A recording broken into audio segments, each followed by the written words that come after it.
2024 e nunca mais correr o risco de ser demitido. Então acesse o QR Code que está aqui na tela ou o link na descrição e já faz, quando ele clicar já faz o download, gratuito, né? Gratuito. Fechou então. Corre lá. É isso? É isso aí. E aqui tem um presentão. Olha aí, ó. Sacane, olha aqui. Aí, ó.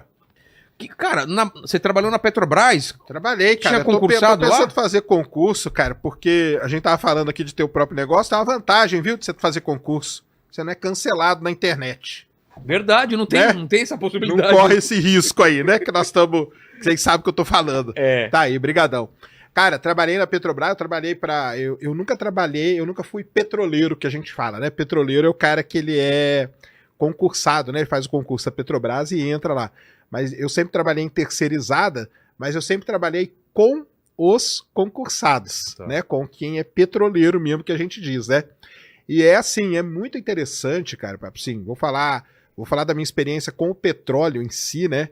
O petróleo, para quem não sabe, é algo que é... O mercado de trabalho no petróleo, ele é uma montanha-russa. Então, por exemplo, o petróleo já teve a $120 o barril.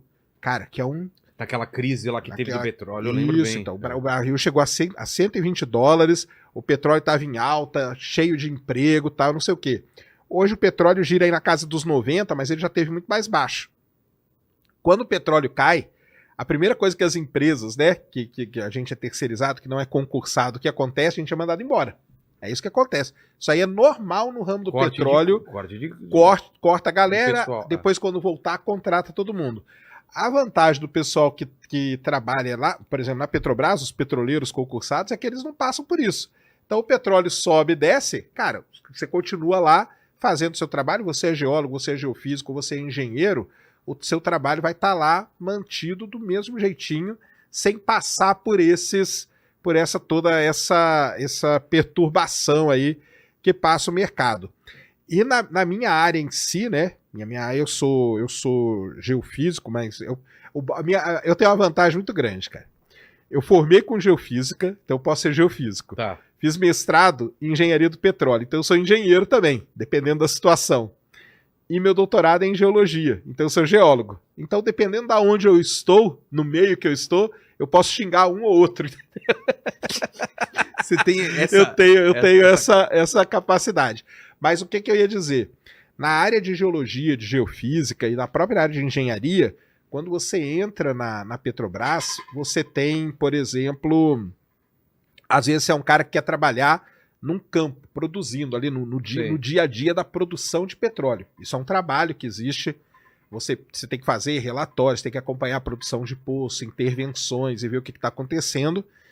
Se você gosta disso, você pode. Se você é um cara que gosta de fazer pesquisa, a Petrobras tem o CENPES, cara, que é o Centro de Pesquisa da Petrobras, que é um negócio assim de altíssimo nível no mundo todo, tá? No mundo inteiro é respeitado. Se você gosta de ir pro campo, trabalhar em campo e tal, também existe essa possibilidade. Então lá dentro, né, você tem... muita gente diz, né, que quando você entra no concurso, você vai ter sua carreira estagnada. Então essa preocupação, a vida inteira vai fazer a mesma coisa, não tem essa possibilidade? Tem essa possibilidade de você ir mudando lá internamente, né? Sei. Internamente você consegue mudar de área, ir para uma área e para outra.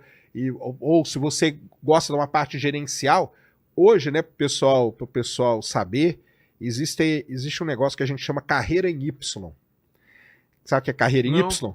Carreira em Y é o seguinte, o cara ele entra para trabalhar numa empresa. Em um determinado momento, né, essa carreira dele ela pode abrir em duas Vamos deixar aqui, ó. A gente deixa aqui. Para não ficar na minha frente, né? Isso, deixa aí. Frente. A carreira ela pode abrir em duas oportunidades. Ou você pode ir para o lado gerencial, tem gente que gosta, entendeu? O cara quer ser gerente de um campo, gerente de um ativo, coisa assim. Ou o cara que é mais técnico. Aí ele tem... Então a gente chama de carreira em Y. Você entra e a carreira ela abre em duas... Bifurca. E aí nessa bifurcação você pode escolher. Isso aí, para quem é concursado hoje dentro da Petrobras, tem todas essas possibilidades, né? Então eu trabalhei lá muitos anos, é muito legal. Tem muitos benefícios, né? Então a Petrobras é tida como uma empresa que ela tem muito benefício. Então tem vale-refeição, vale alimentação, férias, né? E outra coisa, né? como você tá trabalhando na Petrobras, você participa dos lucros, né? Então tem a famosa PL, que é a divisão de bônus. Então você pode ter tipo 14 salários no ano, entendeu? Entendi. Você tem o 13º, mas pelos bônus que você ganha, isso aí pode somar até um salário a mais. Então, assim, é uma carreira muito boa, eu aconselho muita gente, cara. Muitos alunos meus, muitos mesmos, cara.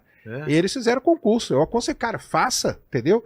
Estuda, faça concurso, porque é isso que eu falei, cara. Você vai estar longe desses intempéries aí do mercado. Lá dentro você tem essa estabilidade.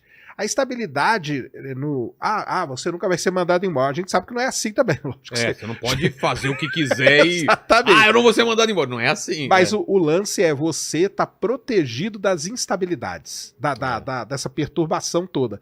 Então lá a estabilidade, principalmente no mercado do petróleo, ela é com relação a isso. Então não importa o que aconteça, o preço, tem guerra, não tem, cara, seu emprego tá ali, você é engenheiro da Petrobras, engenheiro de petróleo, você segue aquela vida ali. Eu tive muitos colegas no mestrado, aliás, minha turma inteira de mestrado, na verdade, hoje trabalha dentro da Petrobras, fizeram um concurso, foi um concurso de 2005, 2006, foi o primeiro concurso que ia ter para engenheiro de petróleo, olha que legal. E a galera que estava fazendo comigo era tudo engenheiro de petróleo, eles passaram, hoje eles têm cargos altíssimos lá dentro. Toda a galera que morou comigo aí, um salve pra galera aí, os caixa d'água aí, que eles vêm em todos os meus programas, eles moraram comigo e hoje estão todos lá dentro, cara, em cargos assim. Então, você pega aí, num período de muito curto tempo, os caras hoje são gerentes. E, mano, e uma outra coisa que vale muito a pena dizer, cara. A gente tem o costume, né, eu principalmente, faço aqui minha meia-culpa, a gente detona o Brasil em tudo, né? Né? Muita coisa. Desvaloriza. Desvaloriza. Né? Mas tem algumas áreas, cara, que o Brasil ele é muito respeitado no mundo todo. Embraer. É incrível, Embrapa, né? Embrapa é o quê? A Embrapa é a Empresa Brasileira de Pesquisa Agropecuária. Já cara, falaram esses aqui. Caras, a gente fez um especial sobre agro. Embrapa, absurdo, cara, né? é absurdo. Cara, Embrapa, o que ela fala, o mundo inteiro para ouvir. Entendi. Embrapa, Embraer e a Petrobras, cara. Então, o Centro de Pesquisa da Petrobras, ele é um órgão assim de excelência mundial. A Petrobras, ela é líder em perfuração de poço em água ultra profunda, mais de 2.000 metros de lâmina d'água. Ela domina essa tecnologia. O pré-sal agora, que a gente explora, ele foi uma coisa que chegou... Quando foi descoberto o pré-sal, aquilo causou muito problema. Por quê? Por quê? Porque era toda uma tecnologia diferente, cara. Furar o sal é um negócio muito complicado. Porque é o seguinte, as rochas... Sabe como que eu faço, né? Hã?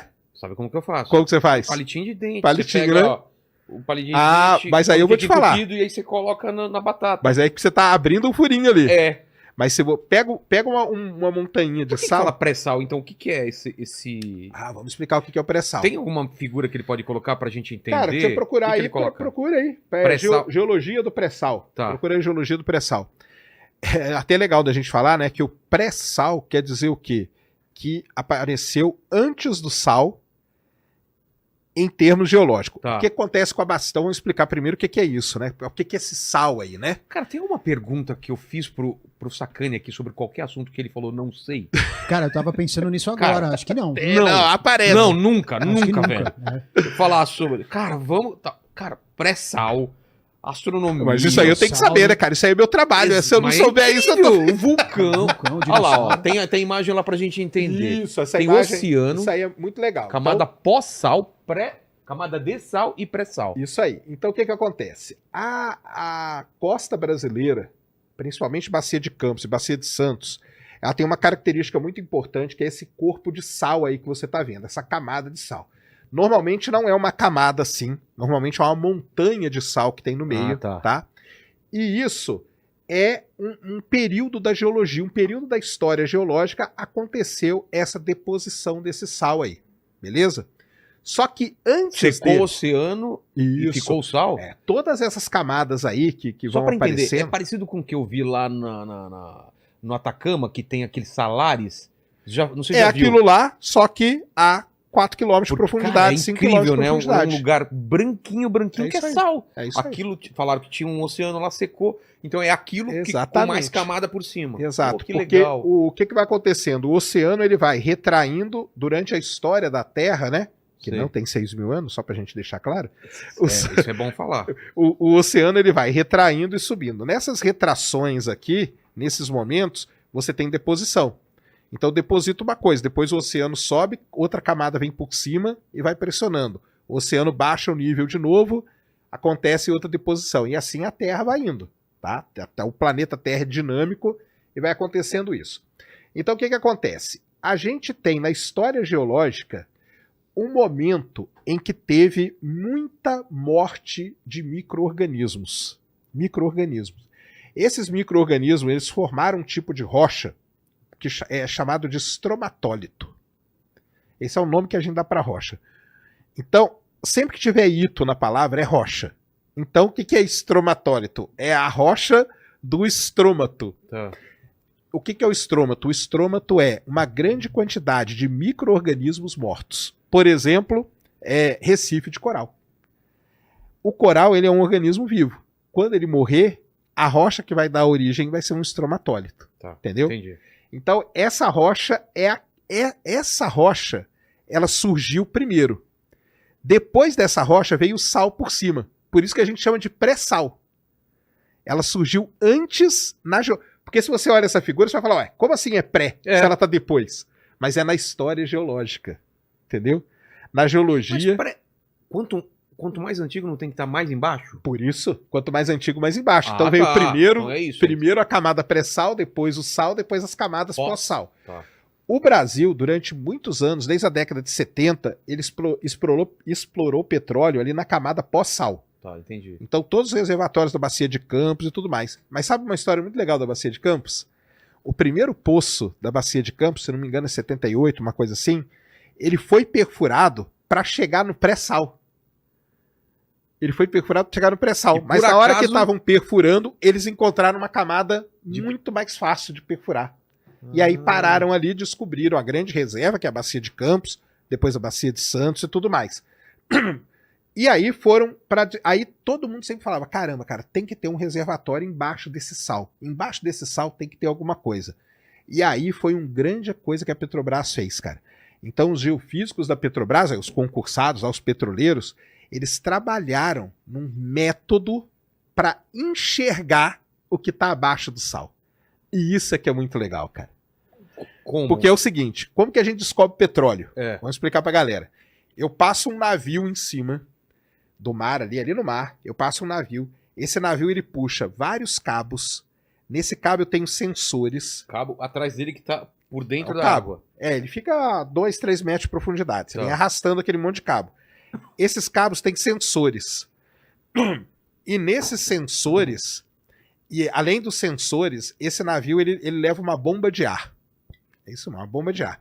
Então ele explode essa bomba causa uma bolha de ar, essa bolha de ar vai viajando pela Terra. Tá. Aí ela chegou aqui, ó, isso aqui é uma camada da Terra. Quando ela chega aqui, ela reflete. Essas ondas que estão vindo batem aqui e refletem. Se é ondulatória, tá tranquilo. Quando reflete, os sensores que estão nesse navio, no cabo desse navio, registram esse sinal. Quando o geofísico lá pega para interpretar, para estudar, ele vê as camadinhas. E de acordo com o sinal que ele está vendo ali, ele sabe se tem petróleo ou não. É assim que a gente descobre petróleo. É assim. Qual que é o problema? Então você fala, pô, então é simples, né? Eu vou passando o navio e vou descobrindo. Assim que descobriram a Bacia de Campos inteira, cara. Inteira é assim. Qual que é o problema do sal? Quando essa bolha de ar gerou essas ondas, a onda bateu, só que parte dessa onda aqui ainda passou. O sal, ele funciona como um grande filtro que a gente fala. Ele vai parando a intensidade dessa onda. Então, na hora que chegar lá embaixo do sal, vai chegar muito pouca energia. Então, as camadas que estão lá embaixo, a gente vai ver com muita dificuldade. E aí que entra o trabalho do cara da Petrobras. Os geofísicos da Petrobras, eu esqueci o nome dele, cara, desculpa. Eu já conversei com ele várias vezes, esqueci agora. E ele escreveu até um livro contando a história da descoberta do pré-sal, que é legal. Ele já é aposentado hoje, tá? E eles desenvolveram uma técnica de análise de dados usando inteligência artificial, olha só que legal, que conseguiu pegar esse sinal que era bem fraquinho e melhorar esse sinal pra caramba.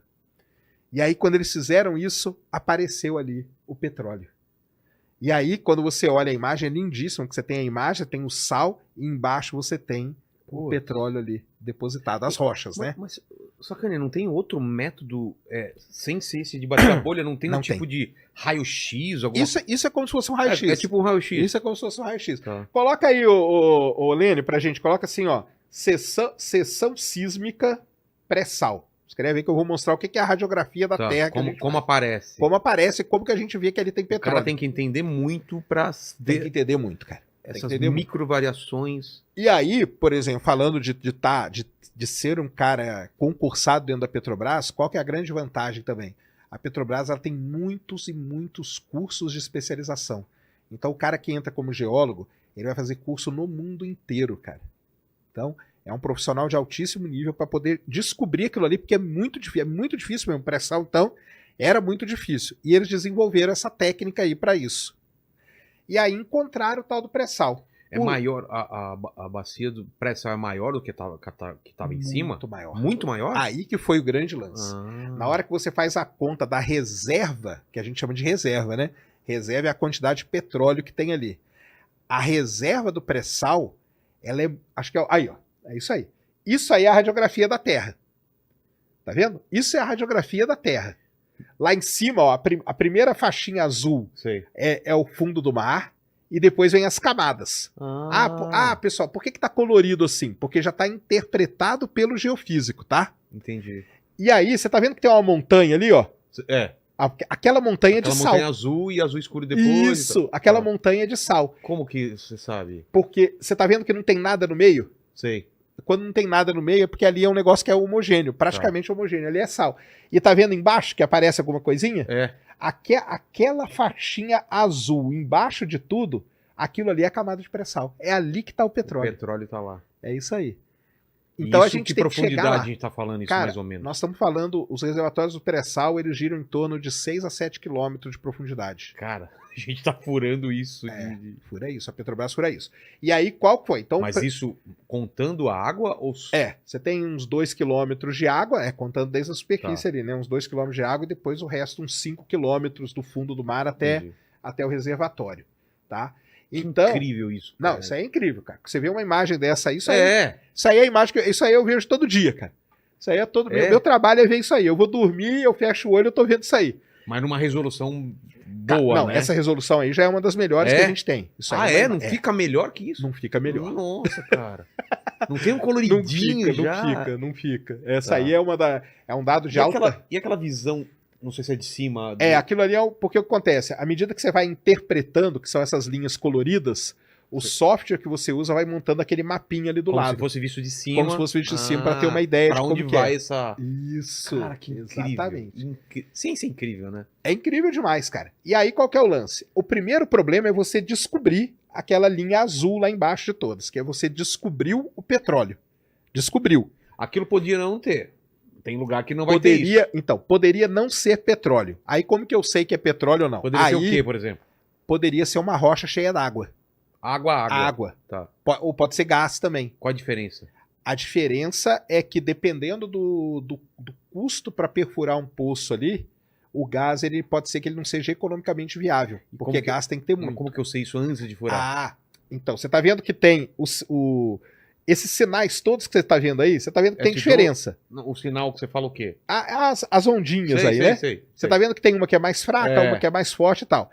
Aí o que a gente faz? A gente faz uma análise muito mais detalhada para saber se aquele sinal ali ele é uma rocha que está preenchida com água, com óleo ou com gás. Aí existem certas características que você estuda ali e você consegue ter essa certeza até um certo nível, tá? Que ali tem petróleo. Muito bem. Então a primeira coisa é essa, é achar aquilo ali. O pessoal da Petrobras foi lá e desenvolveu uma técnica para isso. Isso é uma técnica que a gente fala in-house. A Petrobras desenvolveu, é um negócio deles, isso é o segredo de Estado, cara. É mesmo? Isso é segredo de Estado, entendeu? Isso é segredo de Estado.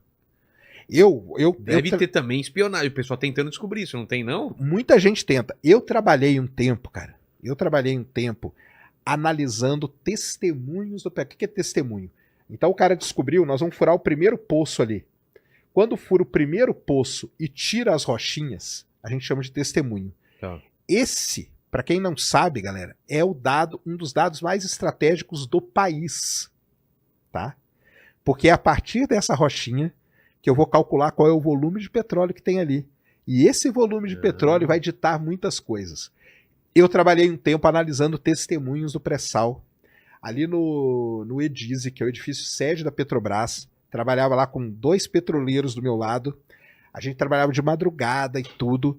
E a gente, cara, para entrar na sala, para trabalhar, nem celular você podia levar. Porque a gente mexia com um dado estratégico, entendeu? Isso então pode chegava, mudar isso aí eu podia sair dali e mudar a direção do país, entendeu? Claro. Eu podia falar, ó, pessoal, não tem nada ali. A bolsa, desaba, entendeu? Então, ou tem muita coisa ali. Aí a bolsa, olha só. E você pode mentir também, né? É, claro. Exato. E aí, o que acontece? A gente trabalhava nesse lugar e ligava, na época a presidente da Petrobras eu trabalhei nesse setor aí quando era a Graça Foster, era presidente. A gente ligava pra ela, cara. O cara ligava pra ela, não eu, né? Mas o petroleiro do meu lado ligava pra ela pra falar, ó, estamos aqui com a rocha deu tanto, isso era 2 da manhã, 3 da manhã, não importava.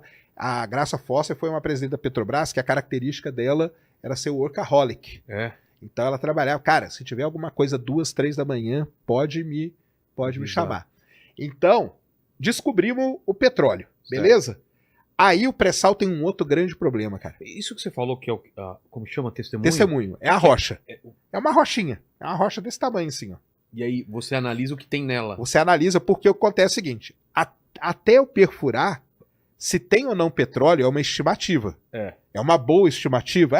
Às vezes com 70%, 80%, mas tem 20% de chance de não ter. Então eu preciso furar um poço, que é o poço descobridor, que a gente chama, e esse poço vai bater lá onde eu falei pro cara, e ele vai trazer para mim uma amostra de rocha, porque aí eu vou ter certeza. Com a rocha na mão, aí não tem erro. Aí não tem erro. Ah, por isso você falou que é estratégico pra caramba. Estratégico. Imagina que eu escondo esse copo aqui. Passa um sinal aqui e você fala, cara, tem 70% de chance de ter um copo. Fura aqui, me traz o copo. Agora não tem erro, cara. Eu tô vendo a rocha aqui na minha mão. Entendeu? E aí, vendo a rocha, quando a rocha tem petróleo, é uma das coisas mais bonitas que tem, na minha área, logicamente, né? Vocês aí vão achar... Tem coisa mais bonita, viu? Tem coisa, né? Tem. Depende da área.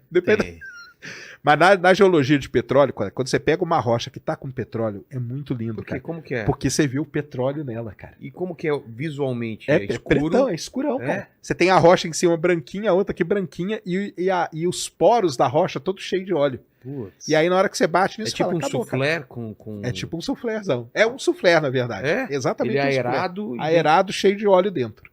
E esfarela essa rocha ou não? Ela não. Firme? Ela é firme. Ela é firme. E aí quando a gente pega isso é que a gente calcula a quantidade de petróleo que tem, a reserva e tudo mais. Então, muito bem. Descobri o petróleo, sei que tem, aí vem a outra etapa que é terrível, que é perfurar. Exato. Porque eu estava falando para você que o grande problema é furar o poço no sal.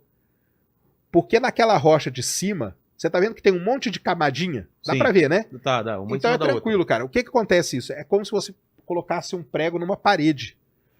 Ela é firme. Essa rocha é muito firme. Então quando eu prego, o prego fica. Se eu tirar o prego, o buraco fica. O sal não. O sal ele é plástico, cara. Você tirou, ele se fecha. O sal desmorona, cara. E é nesse ponto que a Petrobras, cara, ela desenvolveu toda a tecnologia de perfuração no sal, cara. Eles apanharam durante esse negócio anos. De entrar duro e sair meio mole. Você tá ligado? Tô ligado. Tá bom. Dá um desespero quando isso acontece, né, Sacani? Não sei não, cara. Você tá ligado? Não sei não. Não dá um desespero? O negócio vai sair mole. Eu já aprendi. Eu aprendi a tecnologia. Parece aqueles cadarços, sabe? Que tá sem aquela pontadura que você tem que passar aqui pra colocar no buraco do tênis, assim. Né? Aquelas linhas de costura. Mesmo que você tentar jogar bilhar com uma corda. Não dá, né, cara? Não vai.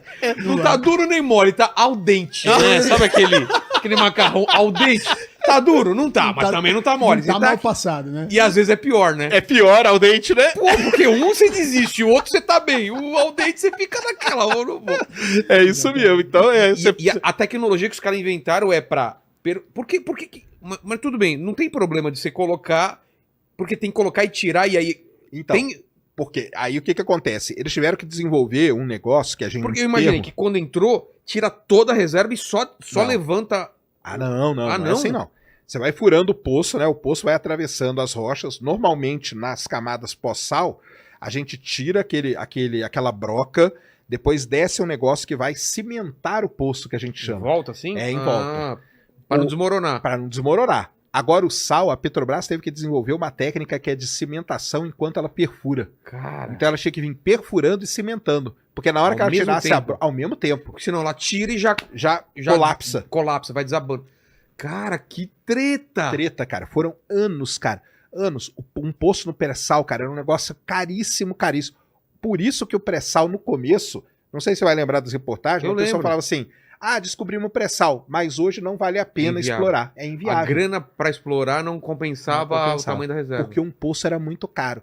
Então, os petroleiros lá, o pessoal da Petrobras, eles estudaram anos e desenvolveram toda a tecnologia para criar uma maneira de perfurar o poço, dele ser barato e dele ser cimentado enquanto perfura, para não ter esse problema de desabamento. Entendi. E aí fizeram isso, conseguiram.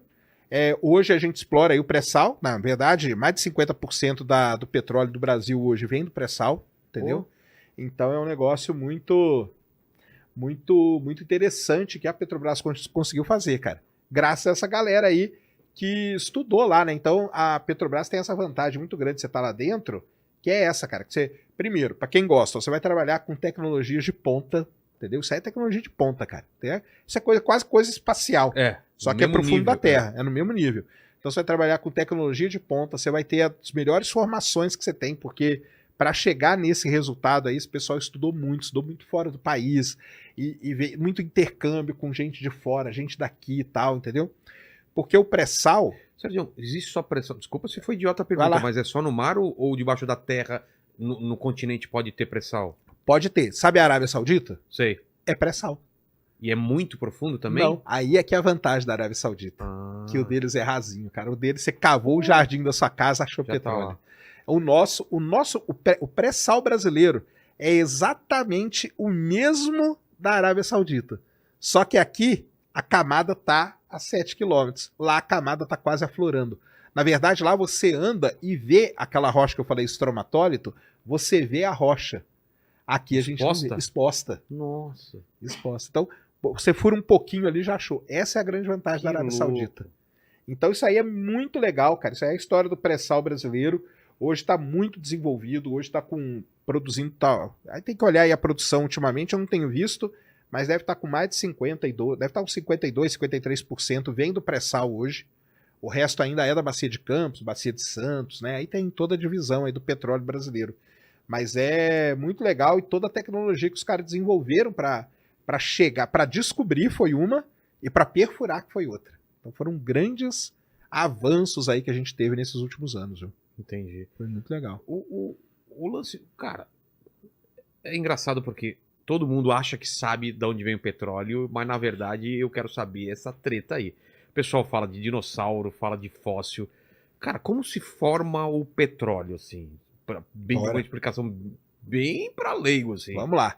Muita gente fala, porque a gente fala que o petróleo é matéria orgânica em decomposição. Isso. E aí quando você fala matéria orgânica... E associa a dinossauro. A primeira coisa que vem é dinossauro. É. A gente tem, eu dou aula disso aí, e a primeira figurinha que eu coloco é um dinossauro no fundo da terra, e do rabinho do dinossauro eu ponho um pocinho de petróleo, entendeu? Tem a ver mesmo, então. Não tem. Não tem? Não tem. Por que essa confusão aconteceu? Por que aconteceu? Porque como a gente fala que é matéria orgânica em decomposição... Aliás, só deixa eu falar uma coisa, ó. A gente vai falar de muitos assuntos hoje aqui. Eu fiz uma lista aqui pro Sacani, inclusive do que vocês estão querendo saber. A gente vai falar também, tá? Eu sei que deve estar todo mundo perguntando. A gente vai falar de todos os assuntos, inclusive esse, tá? Bora!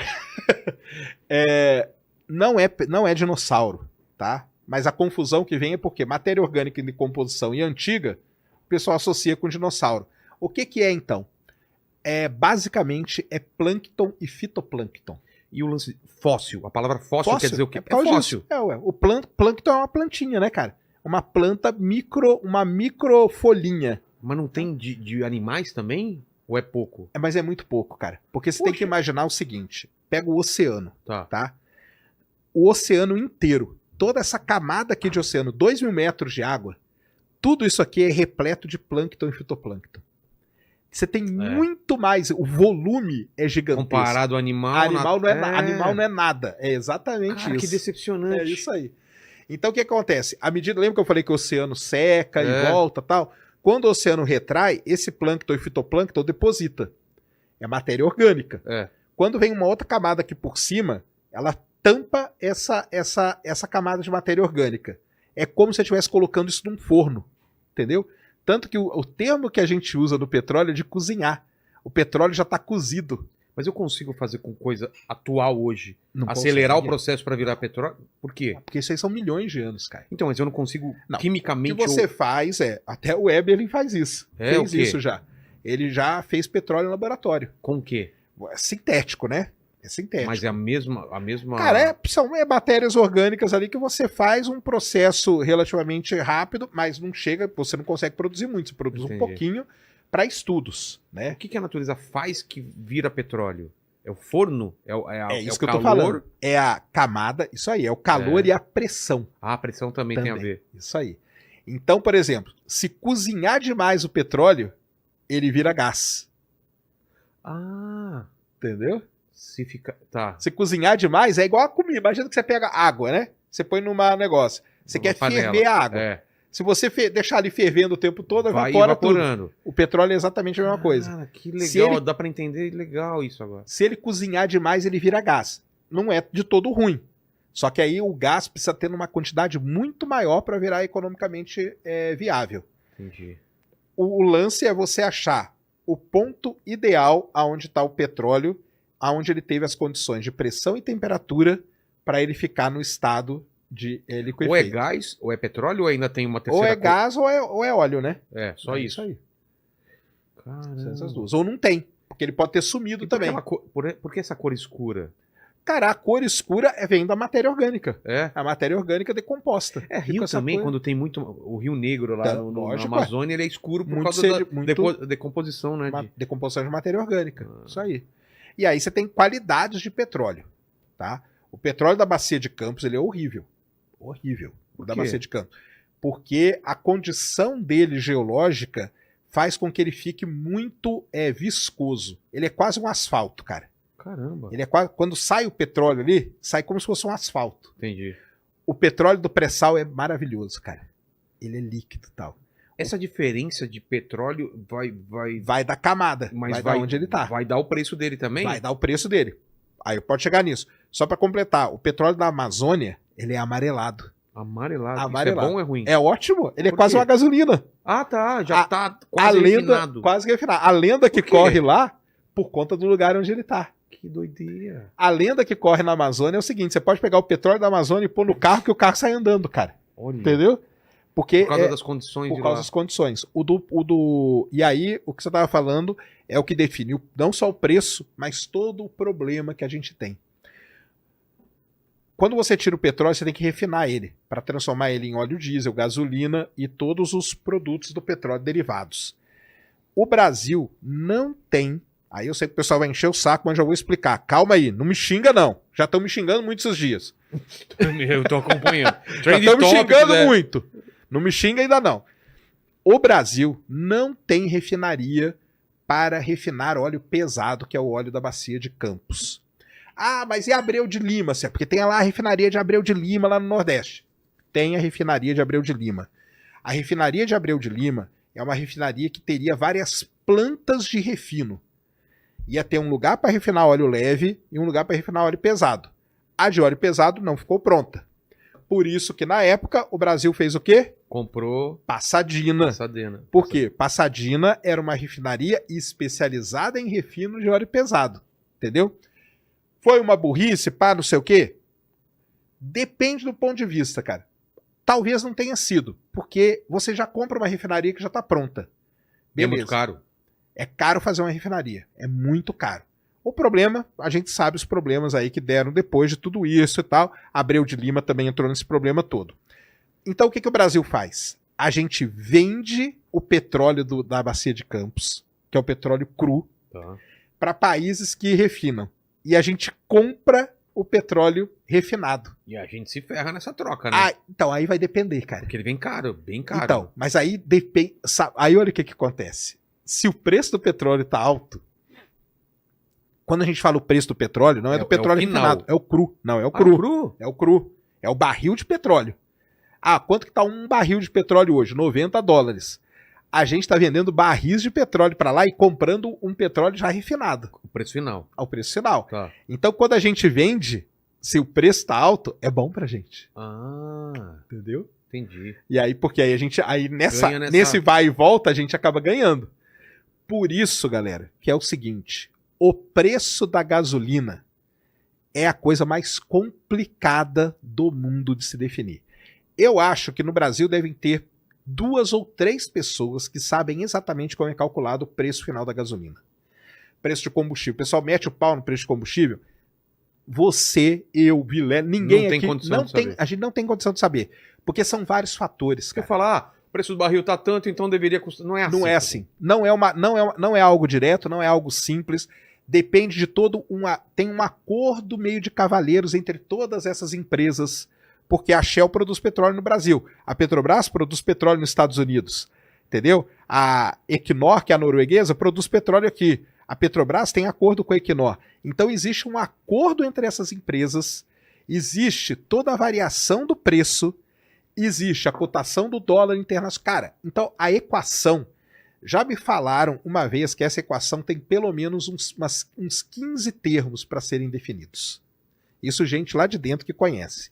Eu acho que o ministro da Economia deve saber, o ministro das Minas e Energia deve saber, e sério mesmo, cara, eu acho que nenhum presidente da República faz nem ideia de como calcula o preço do petróleo, entendeu? Porque é muito complexo mesmo. São coisas que fogem do conhecimento, assim, são coisas que são muito específicas, tá?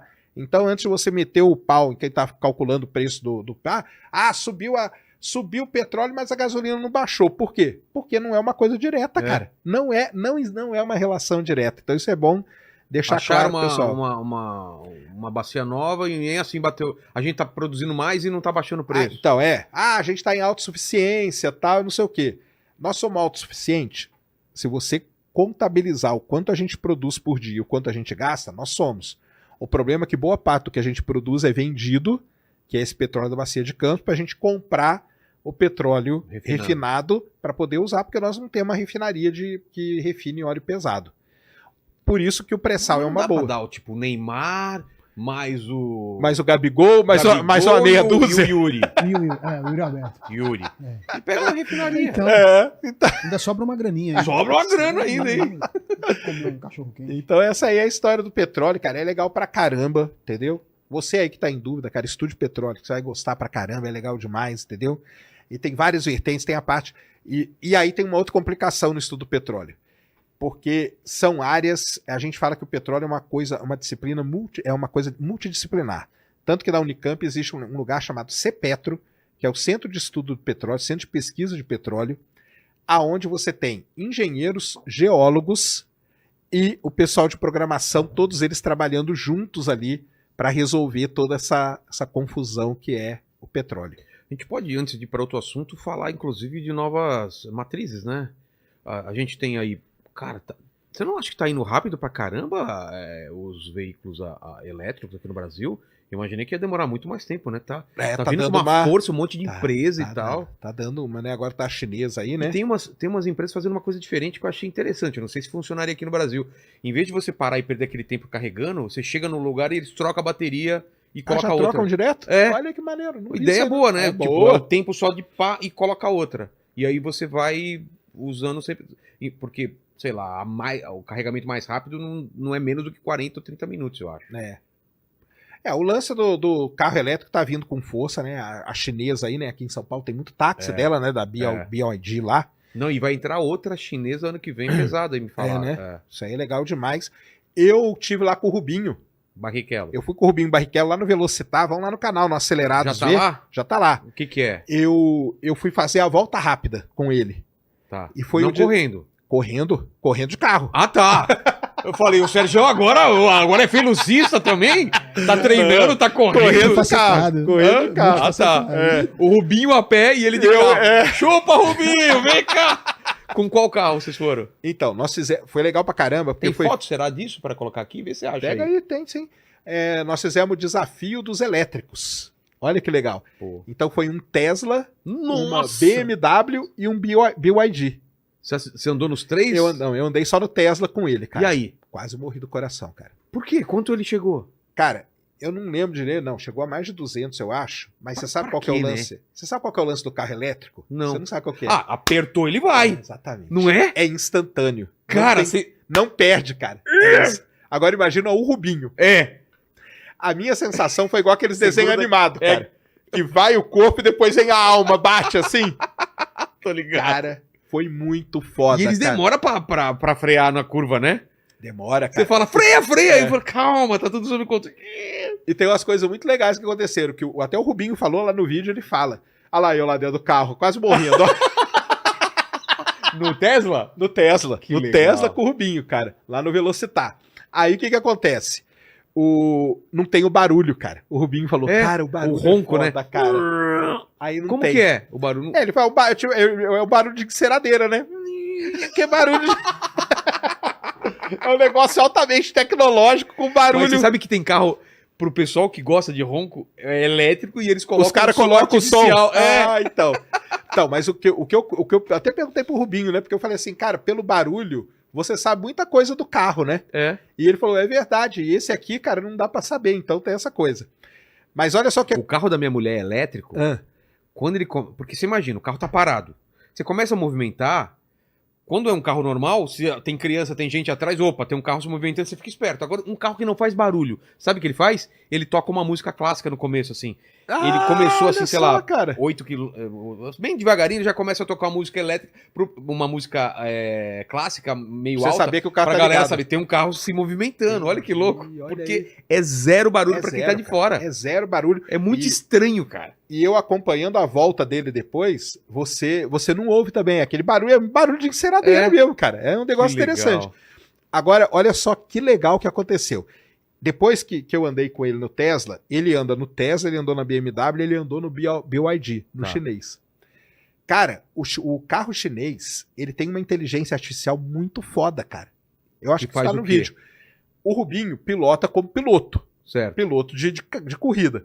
Como que o piloto de corrida pilota? Ele vai tangenciando a curva. É. Então ele joga pra cá, depois ele joga pra cá com tudo e tal. A gente vai mais no meio. A gente vai assim, no meio. Pra inteligência artificial, ela deu uma travada no carro, cara. Porque ele estaria fazendo errado. Ele estaria fazendo algo errado. E olha só, que depois eu fui ler direitinho, a inteligência artificial do BYD, ela tem isso.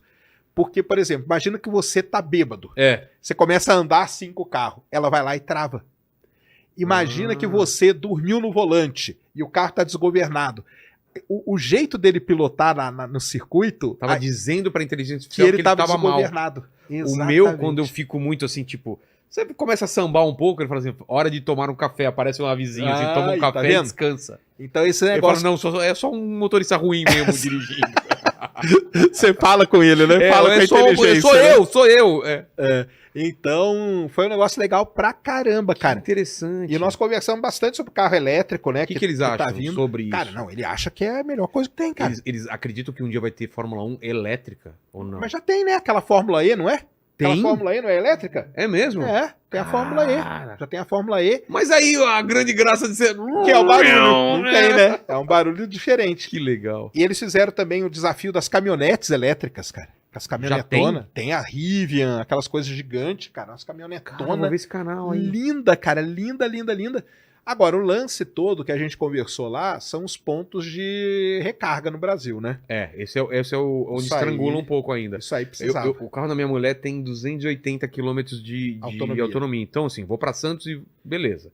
Agora, uma viagem de Daqui- 200, você não vai arriscar. Entendi. Mesmo que tenha ponto no meio, porque às vezes você chega, o ponto não tá funcionando, tem uma Isso, né, fila. cara? Então, assim, pra ficar tranquilo mesmo, tem que ter pra todo quanto é lugar, entendeu? Tem que ter. Aqui na nossa região, São Paulo, Rio e tal, ainda tem, né? Agora, se você fizer uma viagem, tipo, sei lá, daqui pra Floripa, no carro da sua mulher, talvez Ainda não dá. Ainda não dá. Mas esse BYD, por exemplo, já é 500, tem uns de 600, É. tá aumentando. Aí já tá aumentando. Cara, eu acho que isso aí vai vir com tudo, entendeu? E tem que ver o preço também, né? Como que vai estar. Acho que não é tão absurdo, né? Mas o governo agora tirou tinha um imposto que eles tiravam para carro elétrico, parece que tirou, e tinha que incentivar o carro elétrico, né? Porque Tinha que emissão incentivar, zero, né? cara. Tinha que incentivar, porque realmente é algo que pode ajudar muito aí. Mas e de futurismo? Tem uma outra vertente, outro tipo de combustível, estão pesquisando outra coisa ou Cara, elétrico é... Então, mas tem, né? Então, a própria Petrobras, né? Até falando deles, eles pesquisam muito, né, cara? Então tem os combustíveis verdes lá, né? Hidrogênio, Sei. por exemplo. Tá sendo muito cogitado até em avião já, entendeu? Porque o problema de avião elétrico é que a bateria é muito pesada, né? Avião elétrico, assim, eles dizem que aqueles eVTOL, aqueles lá vão ser elétricos. O que é eVTOL? O eVTOL é o que vai ser, Tipo tipo, drone. o dronezinho, Tá. o táxi aéreo que nós vamos ter. Coloca pra gente imagem. Coloca o eVTOL aí. O eVTOL, ele é elétrico já, porque aí tudo bem. Agora, avião mesmo de passageiro elétrico vai ser um passo mais à frente. Mas tem o hidrogênio, né, cara? Então o hidrogênio, ele... Porque o hidrogênio, você queima o hidrogênio, vira o quê? Vira nada, né? Vira vapor d'água, né? E o peso? Não, mas aí é a mesma coisa. É a mesma É a coisa? mesma coisa. Ah, aí tá. não muda. Aí não muda. Aí, ó, eVTOL, isso aí que vai rodar por aí daqui a pouco, ó. O projeto é ser elétrico. Esse aí é elétrico. Por isso que é eVTOL. Electric Vehicle Vertical Transporte, não sei o quê. Eu conversei com o Fernando outro dia, lá no Centro Sem Fim, Do aéreo. do Aero. Ele deu uma aula de eVTOL lá. É? Ele tá manjando muito. E a ideia... Porque eu falei, vai ser uma zona, cada um tem um negócio Não, desse, mas não, a não ideia é não é assim. essa. É ter pontos, né? Você vai até lá, Isso. tipo uma van, né? Transporta aquele pessoal e vai até outro ponto. Isso aí. Aí eu acho que funciona mesmo. Aí o pessoal, o que eles estão pensando nesse negócio de futurismo, assim? A van vai ser elétrica, que vai te levar até o ponto onde você vai pegar esse bichinho que é elétrico também, Ah, entendeu? E vai pousar no outro lugar, vai descer e vai pegar um outro transporte que é elétrico também para poder chegar. mas a entendeu? ideia é ser autônomo, você sabe qual que é o caminho disso ou é ter um piloto? Então vamos lá. Não pode ter piloto. Não pode? Não pode, cara. Então, o lance do eVTOL é o seguinte. Que medo. Primeiro até vamos falar no Brasil como que é isso, né? O Sorocaba teve aqui hoje, né? Não sei se ele falou do lance do agro com os drones gigantes Falou. que tem. Então, a gente tem cada drone no agro, cara, que é uma coisa linda, cara. Que é uma coisa linda. Eles são totalmente autônomos. Totalmente. Cara. Você vem aqui no GPS, desenha pra ele, então ele sai A rota. voando e sozinho. Só que no Brasil é proibido ser totalmente autônomo. O que quer dizer isso? Tem que ter um cara com o controle na mão. Mesmo que ele não vai fazer nada, Se der você merda, tem que ter. Se der merda, você joga, faz qualquer coisa. Aqui é a mesma coisa. Então o eVTOL ele vai ser autônomo, mas vai ter um piloto a ali, distância. talvez dentro Ah. mesmo, mas ele não vai estar pilotando, entendeu? Quem vai pilotar é a inteligência artificial. Por quê? Porque esse sistema de eVTOL, se eu falar errado aqui, Fernando, você corrige, tá, cara? Que ele deu a aula lá pra mim outro dia. Isso aí vai ser todo um sistema interligado. Entendeu? Vai ser um sistema todo interligado. Então a inteligência artificial vai saber aonde estão todos esses bichinhos voando. E é igual o negócio de metrô, né? Então você sabe Sim. que um metrô tá vindo, o outro reduz um pouco a velocidade, pro outro O metrô passar já é assim? e tal. O metrô ele tem todo um sistema que controla isso. Os eVTOL vão ser assim. Então eles vão ter toda uma autonomia, só que é obrigado a ter alguém ali. Caso dê qualquer problema, você pega. Mesmo porque é o seguinte, você entraria num bichinho desse se não tivesse motorista? Não. Não, né? No Então, começo, pelo menos, não. Se já tá rolando e não É. tem acidente, beleza. Mas no começo de cara, sei não lá. entra, né? É. Então, eles têm que colocar alguém porque uma barreira que o pessoal acha que vai ter é justamente essa. Eu Se der cheguei algum pra problema, entrar. é. Então, e não tem piloto. E aí? Você entra? Você entraria num avião sem piloto? Eu não. Eu, particularmente, não. Também não. Tá, mas é assim. Cara, Então eu vai acho ter que isso aí. isso tá muito próximo, você acha? Cara, o Fernando lá falou aí, cara, que isso aí tá relativamente próximo, viu? Já tem vários testes. A Embraer tem o dela, que ela tá testando, entendeu? Por enquanto são só testes que tem por aí pelo mundo e tal. Mas isso aí é uma coisa para daqui, sei lá, 10. Ele falou daqui 10 anos, Ah, achei 12 que era antes anos. Entendeu? Nós vamos estar nisso aí. Porque o negócio é o seguinte, tem uma infra por trás disso, que são os vertiporto, que ele chama. Que é esse lugar onde o bichinho para em cima, Sei. entendeu? Então vai ter que ter toda uma infra que ser construída para isso. Além disso, tem todo um sistema interligado para esse negócio não dar problema. Tá. Entendeu? Mas esse aí é o futuro, é isso aí, ó. Isso aí vai ajudar pra caramba, cara. Pra caramba. Transporte público aí do futuro. Avião, você falou que tem hidrogênio, porque o grande problema do avião é que quanto mais longe você vai, mais combustível você vai e o combustível pesa, né? Exato. E o hidrogênio é mais leve que Cara, o hidrogênio eu acho que ele é mais combustível. leve do que o combustível que eles usam hoje, é o querosene, né, de É o aviação, querosene? né? É um querosene específico, né? Querosene de aviação que chama. Eu acho que ele é mais leve, ele é mais limpo, isso aí com certeza é, entendeu? E vai poder, o pessoal já está trabalhando bastante com hidrogênio, com a parte elétrica vai ficar para esses bichinhos aí, entendeu? E acho que tem uns outros lá. Tem uns outros tipos de querosene também, uns outros combustível, né? Que o pessoal. Tipo um etanol, né? Sei. Como se fosse uma coisa mais limpa e tudo mais. Sérgio, você falou de inteligência artificial controlando essas paradas aí, e eu tava vendo um monte de tweet, muita gente fazendo vídeo sobre. É o Gemini. É uma nova inteligência artificial que falaram que tá quebrando tudo. Qual que é? Você já experimentou? Você leu sobre? Vai pesquisou? quebrar tudo, cara. Por Sim. quê? De quem que é? Cara, então, pra quem não sabe, o Google, né? Lançou aí a inteligência artificial nova deles, né? Que é essa Gemini, né? Que eles chamam. Eles fizeram lá a apresentação foi linda, né? É. Aliás, se funcionar como mostra a apresentação, a Gemini, ela vai muito além do... Hoje a gente usa muito, o pessoal usa muito o ChatGPT, aquela coisa toda. Midjourney, fazer as perguntinhas, pai, não sei o quê. A Gemini é uma que já começa meio que a integrar essas coisas, sabe? Então... É uma ferramenta única. É uma ferramenta única, ela tem um poder de processamento, parece que é bem maior, entendeu? Só que ela não foi lançada para o público ainda. Tá um beta. Ela foi lançada agora, mostrando os testes que estão fazendo e tal. Se não me engano, é para o ano que vem para ser aberto ao público. Então ainda não dá para usar. Agora, atrás de tudo isso tem um grande problema, que é o Google, cara. O Google. Por quê? Google, porque o Google, cara, ele normalmente ele mostra coisas que depois você nem vai lembrar que ele mostrou e nem aparece, entendeu? Então existe uma parcela da galera aí, não sou eu que tô falando não, tá, pessoal? Existe uma parcela das pessoas especialistas em inteligência artificial que dizem que isso aí nem existe, entendeu? Que isso aí foi um lance do Google, todo mundo falando, marcar vamos território. jogar. É aquela coisa de marketing e tal. Sim. Existe uma outra parcela que fala que sim, existe, está funcionando, está sendo testado e tudo. Como eles lançam, mas não lançam, né? Eles lançam internamente para determinadas pessoas, mas não dá para o público, então nós vamos ter que esperar para saber se isso existe ou não. O que você viu lá que você falou, cara, se ele fizer isso... Cara, esse lance de integração aí das coisas realmente é muito bom, Mas ele né? é basicamente o quê? É pra você fazer perguntas e ele... É para fazer também perguntas, para você já faz imagem. Se bem que hoje o GPT-4, se você paga, o DALL-E já tá ali dentro. É? Que é tipo um O Midjourney? DALL-E é tipo Midjourney, da OpenAI. Só que você tem que, na hora que você vai selecionar, você tem que selecionar qual que você está usando. Se você vai usar o DALL-E, o prompt é um, se você usa o ChatGPT é outro. A Gemini, ela já é um negócio mais integrado. Você pode fazer um texto, já pedir para ele fazer uma imagem, pedir para ele fazer um não sei o quê. Ela já é um negócio que vai integrando e com todo o poder do Google por trás, né? Pô, Então aí é um negócio muito, principalmente de atualização, né? quais são os players da inteligência artificial?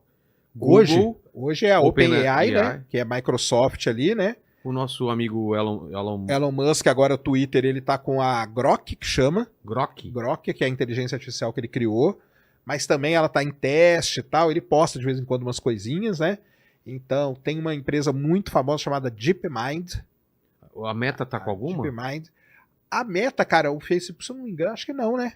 Não? Não, a Meta acho que não tem nenhuma ainda, não. Inteligência artificial.